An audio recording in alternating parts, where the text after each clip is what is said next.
কিন্তু আমাদের সমাজে খোদা হাফেজ, না না খোদা হাফেজ না, আল্লাহ হাফেজ। কি বলবেন? সংশোধন করে যান, খোদা হাফেজ না আল্লাহ হাফেজ বলবেন আপনার।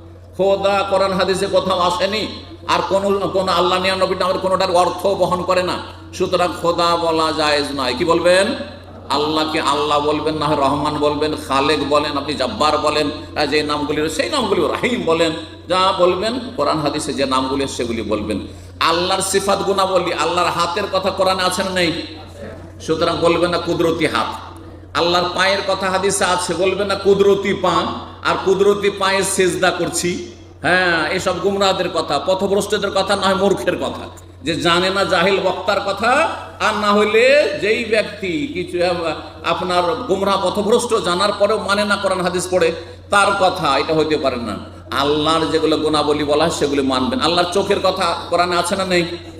বলে তুসনা আলা আইনি, মুসা আলাইহিস সালামের কাহিনীতে বলছেন।